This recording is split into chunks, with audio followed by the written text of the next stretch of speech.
A good while back, I read a book, if you can imagine that, and this was way before the information that's out today about Joe Biden and his family, along with many other crooked politicians, and I'm going to give a plug out to Peter Schweizer, the author of the book Profiles in Corruption. Now, this book is all based on facts. It's public knowledge and information available to anyone that cares to look it up through the Freedom of Information Act. Imagine that. And it's pretty obvious to me that a whole bunch of human sheep are not interested because they voted corrupt and worthless thieves into the highest power in America to run our country.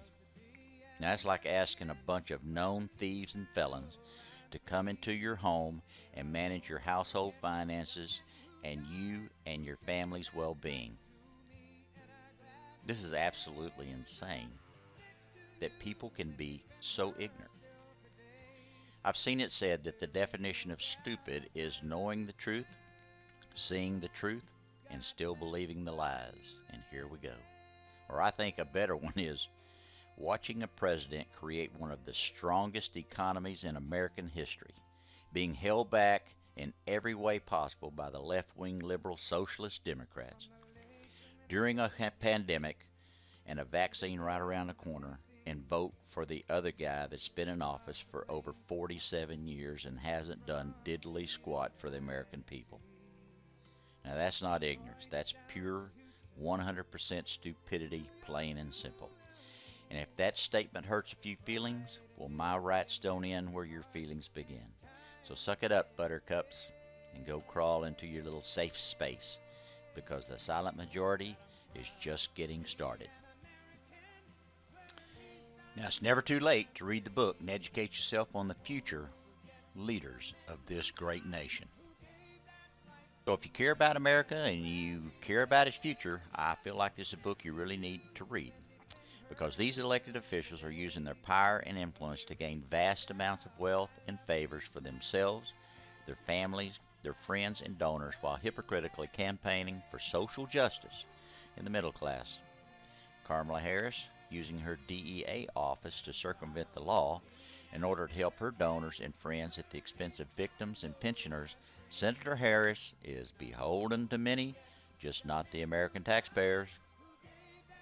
For his entire political career, Joe Biden and his family and extended family members have leveraged his name and the power of his elected positions to enrich his family, both taxpayers and foreign money, and a pay-to-play schemes. While Cory Booker uses his mayoral powers, or did, to fund his donors with contracts and city funds, and is currently funding his lobbying friends' efforts from his Senate seat. He's at best just a phony. And then you got Elizabeth Warren. And please remember, everybody, these people are going to be running our country. They're all going to be up there with Mr. Biden. Now, Elizabeth Warren, while basing her presidential campaign when she was doing it, was looking out for the middle class, funded her $1 million portfolio as a legal advocate for big corporations at the expense of asbestos victims and pensioners. Elizabeth Warren's daughter consulting firm has benefited financially, garnering clients because of Warren's Senate legislation. She currently has large corporate donors, irrespective of what she says on the campaign trail. She clearly has credibility issues with words versus actions. And then you got good old socialist and career politician Bernie Sanders. His wife and daughter have profited from his elected office via her failed Burlington College ordeal, which the FBI is investigating. This venture, Bernie's friend and donor, has gotten many lucrative tax credits and benefits for his clean energy business in Vermont. $83 million, Bernie's 2016 presidential campaign donations, has funneled into a media buying shell company with ties to Bernie's wife.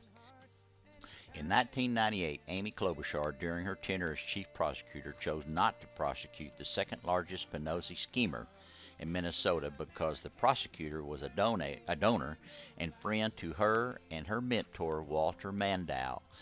It was not until 2009 was the schemer brought to justice. Amy still uses her Senate legislative powers to extract millions of dollars in donations for corporations who want her to introduce laws in their favor. She continues to help lobbyists and donors alike and is a prolific at corporate campaign fundraising. So I highly encourage everybody to educate themselves. These crooks and these thieves, and that's exactly what they are, and they've been stealing our money for a long, long time, are fixed to be running our nation and our households.